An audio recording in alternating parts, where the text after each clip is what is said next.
Shalom, selamat pagi, salam sejahtera. Perkenalkan, nama saya Sri Jupianti Josefa Sembiring SAG, Unit Kerja SD Negeri 046580 Ayat Nauli, Kecamatan Martinding, Kabupaten Karo, golongan 3A, profesi Guru Agama Katolik, Angkatan 60, nomor absen 34, Widya Iswara adalah Ibu Yam Nurmalia SST MKes, penyelenggara BPSDM Sumatera Utara. Pada hari ini saya akan memaparkan mengenai penerapan anti korupsi. Korupsi berasal dari bahasa Latin, yaitu corruptio, yang artinya kerusakan, kebobrokan, dan kebusukan. Nilai dasar anti korupsi yang pertama, jujur, yang kedua, peduli, yang ketiga, mandiri, yang keempat, disiplin, yang kelima, tanggung jawab, yang keenam, kerja keras, yang ketujuh, sederhana, 8, berani, dan yang kesembilan, adil. 7 jenis-jenis korupsi. Yang pertama, korupsi transaktif, yang kedua, korupsi ekstraaktif, yang ketiga, korupsi investigatif, yang keempat, korupsi suportif, yang kelima, korupsi defensif, yang keenam, korupsi nepotistik, dan yang terakhir, korupsi autogenik. Cara menghindari korupsi. Seseorang dapat menghindari korupsi apabila dia memiliki spiritual accountability. Dalam hal ini, setiap personal harus memiliki rasa spiritual atau memiliki spiritual dalam diri. Dengan memiliki spiritual, maka akan timbul niat yang baik. Dari niat yang baik itu akan mengarahkan kepada visi misi yang baik juga. Apabila visi dan misi yang sudah ditanamkan dalam diri sendiri yang baik, maka akan muncul suatu usaha yang terbaik. Dan dari usaha yang terbaik itu akan menghasilkan suatu hasil pencapaian yang sangat terbaik.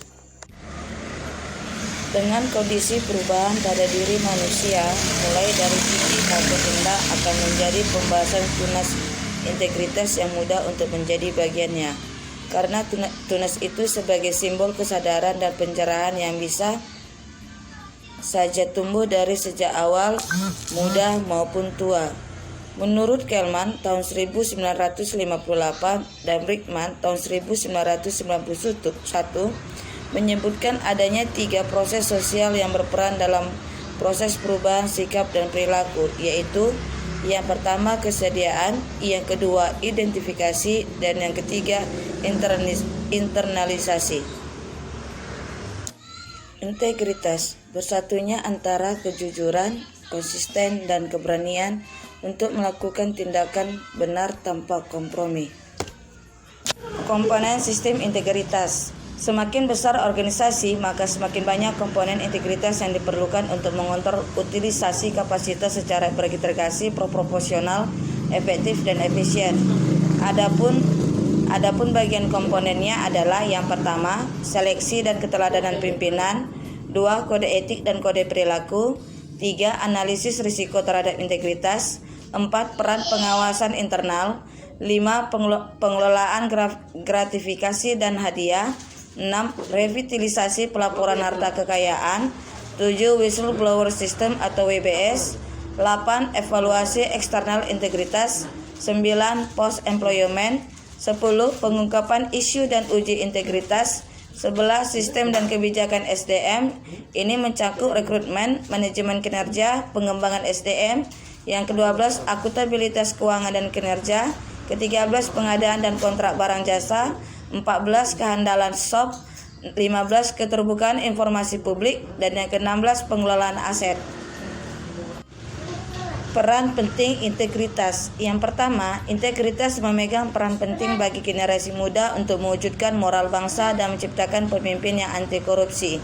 Yang kedua, salah satu upaya ke depan untuk mencegah korupsi adalah menanamkan nilai-nilai integritas kepada generasi muda. Yang ketiga, sejak dini integritas harus sudah dikenalkan baik dari keluarga, masyarakat, dan lingkungan sekolah atau kerja. Contoh kegiatan korupsi. Yang pertama bisa kita lihat yaitu ketika seorang pengendara motor atau mobil yang melakukan pelanggaran lalu lintas maka pengendara akan melakukan swab kepada polisi supaya tidak ditilang. Yang kedua, kita bisa melihat bagaimana seseorang melakukan pencontekan ketika pelaksanaan ujian. Ini disebut di dalam ketidakjujuran. Inilah pemaparan saya mengenai anti korupsi. Sekian dan terima kasih.